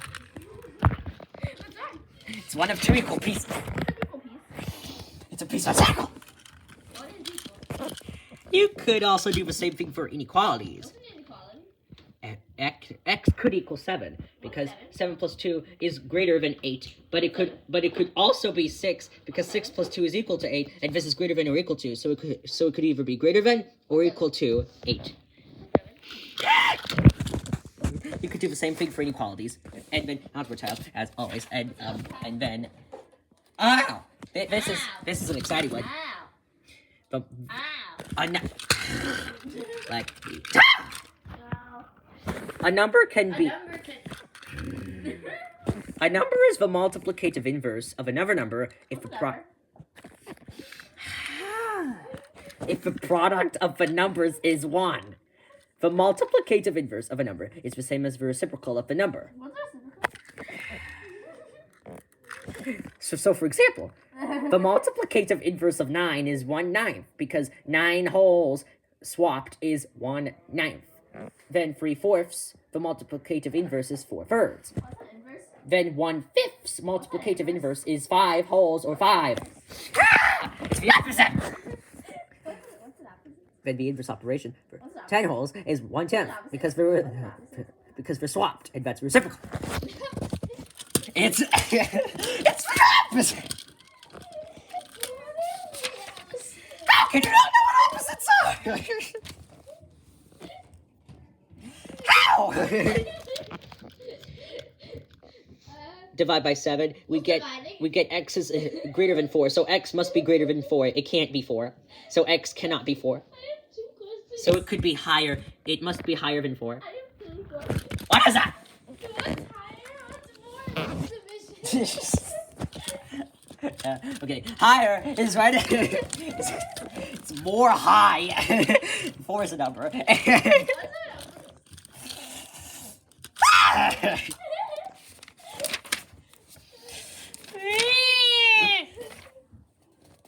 Ooh, this is an exciting one. This is exciting. Stop copying. Don't be a copycat. Well, you. But I am a cat. Well, yeah, you are a cat, but don't be a copy. Don't be a copy kind of cat. Anyways, these are like the hardest parts. I got a question.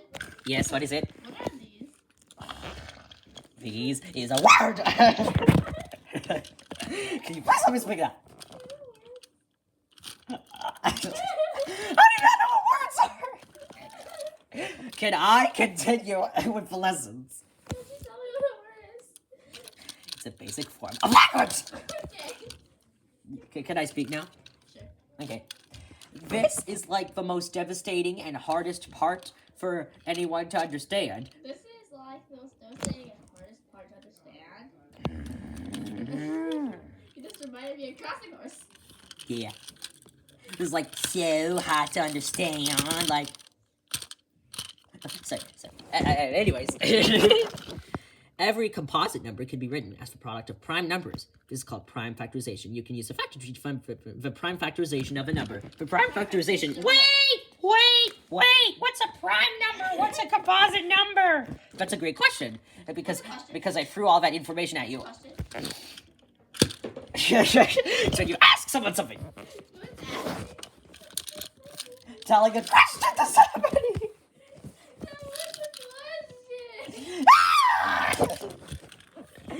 A composite number. Let's go to the composite number vocabulary card. Composite number. So composite number. It's vocabulary. Okay. So. Oh. It doesn't have a. Don't copy it. Do not copy me, please. Where's I won't copy me, please, but I will copy you. Okay, so somehow the composite number vocabulary card is not here. But just in case you want to know, a composite number is a number. What is Joe? Is a number that can have more than two divisors besides itself and one. It could also have two or another number. For example, 10 is a composite number because besides itself and 1, it could also be divisible by 5 and 2, so it's a composite number. However, a prime number is a number. However, a prime number is a number that only has two divisors, 1 and itself. I have a question. Yes. What's a divisor? So you divide. Anyway, so, for example, 7 is a prime number because besides itself and 1, there are no other divisors that we could evenly divide it to. So we divide that. A composite number can be written as the product of prime numbers, and this process is known as prime factorization. You could use a factor tree to find a prime factorization of a number. It's division. Okay? So you divide a number by a number. Can I please speak? You should have known division by now.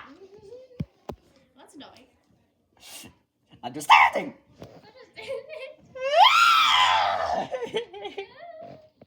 Can I please speak now?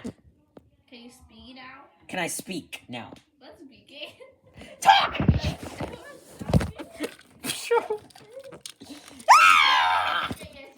Okay. You can use a factor tree to find the prime factorization of a number. Why are you chuckling?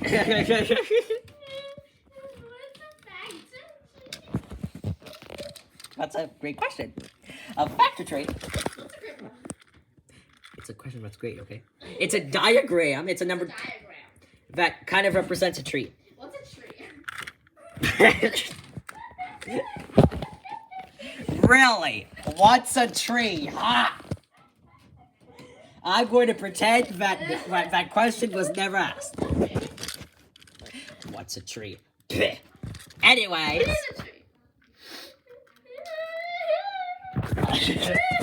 Fine. A tree is a large woody perennial plant. Are you happy now?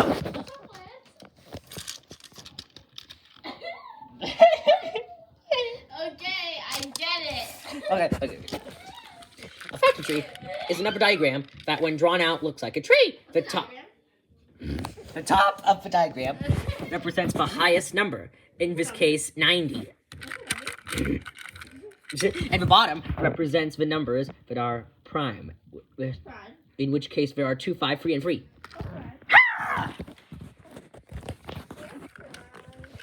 Prime is when you only have one and yourself. Anyway, so. But I only have one of myself. Everybody's prime. You know what I mean. It's about numbers, not people. Yeah.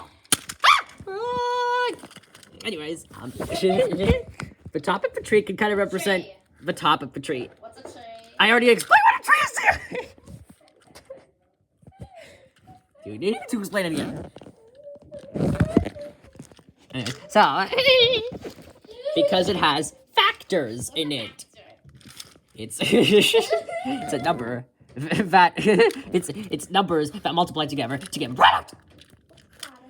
The answer to a multiplication problem. What's a multiplication problem? It's a problem that involves multiplication in it. Please let me talk. We're not gonna ever get this lesson done. How many more pages? A few more. How many? I don't know. Anyways, it's a few more. No, it's not a lot. A few means 3, so is there 3 more pages? Why? Why do you think a few means 3? A few could mean 2. A couple means 2, a few means 3. Really? Okay, then I have 3 pages No, a few more pages. left to go. Yes, I have 3 pages left to go. So anyways, factor tree kind of represents a tree, and it has factors in it. So A factor tree represents a tree. Never would have guessed. I know, right? Cool. 90 being a composite number, It's a composite number. it's when a number that, when divisible by another number, is not just 1 in itself, but instead other factors. So 90 being a composite number could also be divisible by 2 and 45. So that leaves us with 45, which is also a composite number. 9 and 5. 5 is prime, so we stop with the 5, but we continue with the 9, because 9 is composite. 3 times 3 is 9. We have 2, 5, 3, and 3 left. So the prime factorization of 90 is the number of prime numbers that are left over. Question. Yes. What's prime factorization? So it's simply 2 times 5 times 3 times 3. Or simply, 2 times 5 times 3 times 3. or it's simply 2 times 5 times 3 squared. 90 could also be 90? 90 could also be thought of in another way, which is the same thing. 90. Another way is the same thing. No, another way is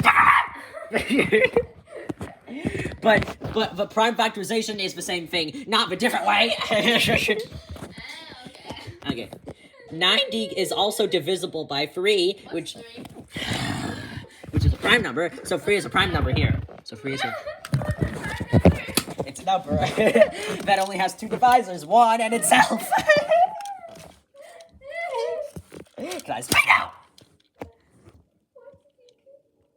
Stop. Okay, bye. Anyways, 90 is also divisible by 3. 3 is a prime number, so we stop with the 3. And we continue with 30, because 30 is composite. 2 times 15. We stop at 2 because 2 is also prime. What's 2? 2 is the smallest prime number and is the only even prime number. What's a prime number? All other even numbers are composite. Okay. Then there's 15, which is 3 times 5. So there are 4 prime numbers: 3, 2, 3, and 5. So the prime factorization is simply 3 times 2 times 3 times 5, or 2 times 5 times 3 times 3, which is the same exact thing. Because 2 times 5 is 10, 3 times 3 is 9, 10 times 9 is 90, and then 3 times 2 is 6, and 3 times 5 is 15, and 15 times 6 is 90. So there you have it. So that's the same thing. What's 5? It's a number, okay? Let's see. Yeah. Okay. You A can also... number is C? No! I thought C was a letter. However, in some cases, the tree could only have 1 pair of roots. What roots? In 34, for example, 34 is divisible by 2, which leaves off with 17. But 17 and 2 are both prime, so we... What's 17 and what's 2? So we immediately stop there. Zoe! No, not Zoe. So it's simply 17 times 2. It's simply 17 times 2, because 17 and 2 are both prime, and it's not divisible by besides itself. And so prime factorization of 34 is 17 times 2. Okay. You could also use it using different methods.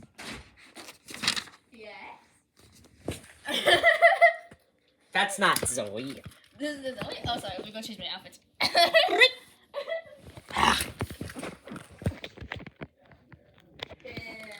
this Zoe? No. Oh, okay.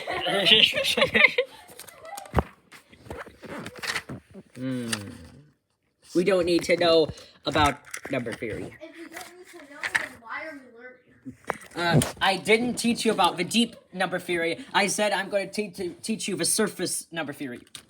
But if we don't need to know, then why are we learning? We're not going deep. We're going up to the surface. Why? And anyways, that is it from us today.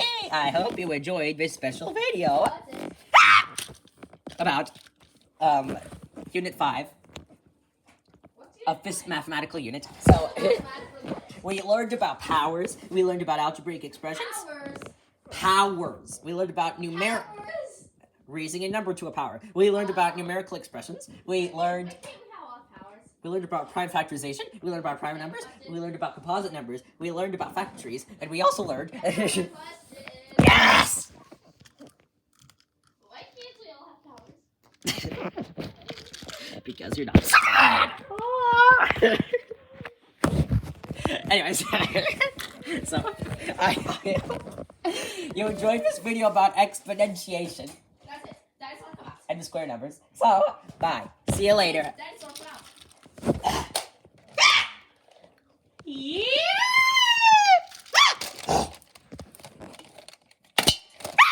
No, don't break the piggy bank. No, don't break this dinosaur fossil. Ow! That was a close one.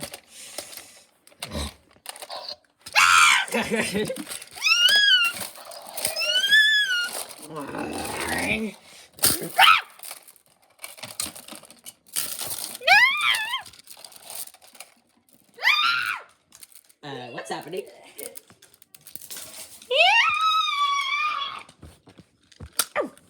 Ow.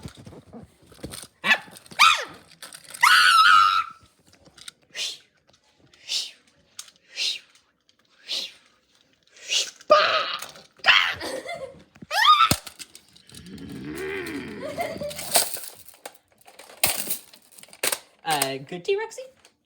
Good T-Rexy?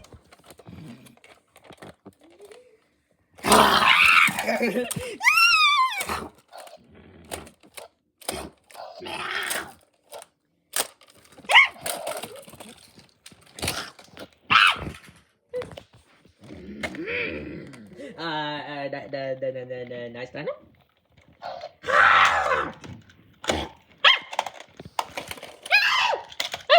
Hey, look, I'm right T-Rex. Whee! Uh-oh. Whee!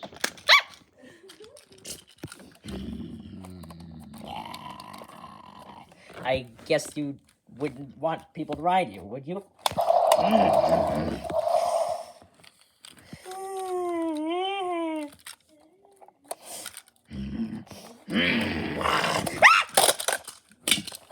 Hey, buddy. Hi. Bye.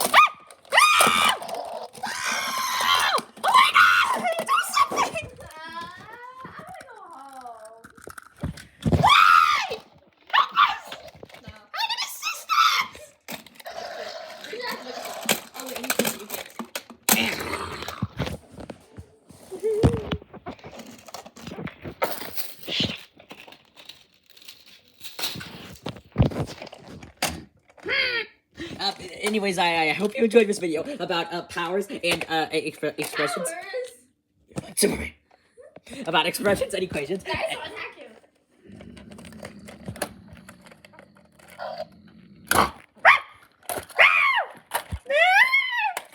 Hey, knock it off. Ow! This is not appropriate behavior.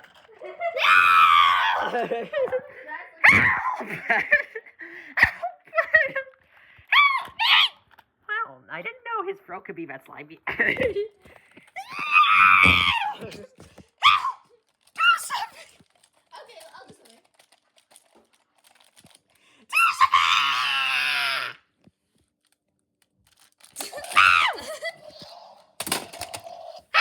What's all this then? Levi. What?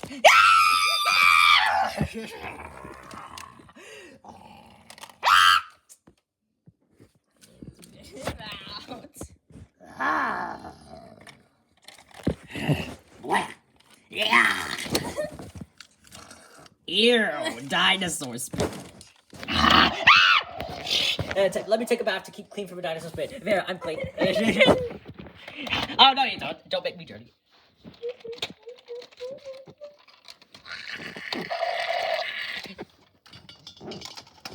Guys, take cover versus dinosaur legs. I have a better meal for you. Look, can I see his mouth?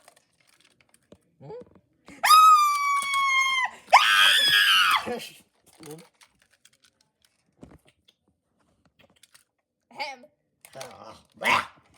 Yeah.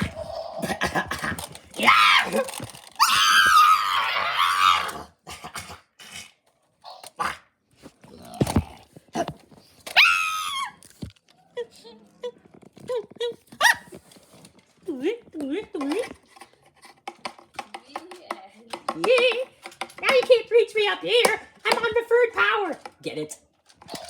Yes, we get it. That's not a number raised to a power. But it's metaphorical meaning too. Up to 4th power. 5th power. That's not the 5th Did someone power. say powers? Birthday cake? You wanna go? Why? You wanna go?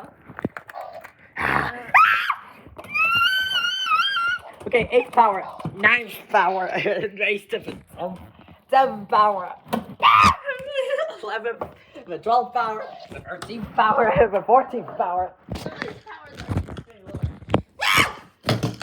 I think raising numbers to large powers is hard work. Because we can't simplify such expressions. Especially when it comes to simplifying our chances of not getting attacked by a dinosaur. Stop attacking us! Leave us alone!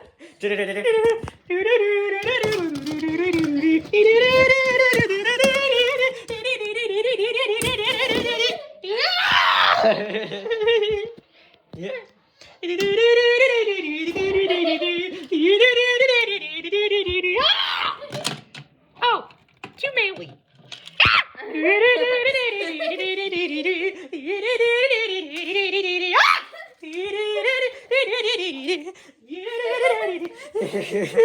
There's no way that a dinosaur could catch us here. Hey, start resting. Oh. You can rest. Oh.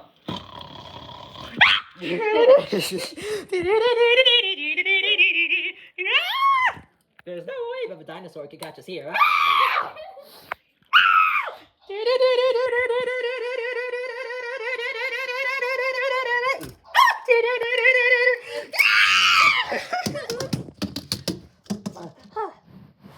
The 15th power.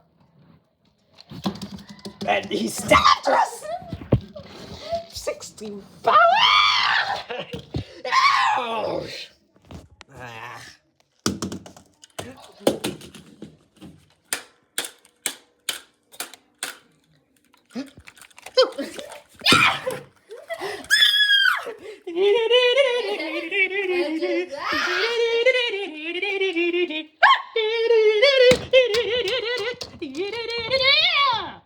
Help! I'm impaled!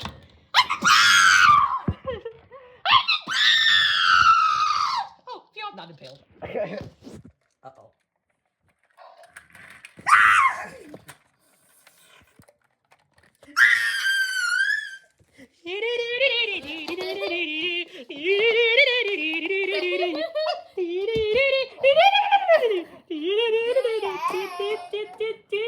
Yeah. Oh, yeah, sorry.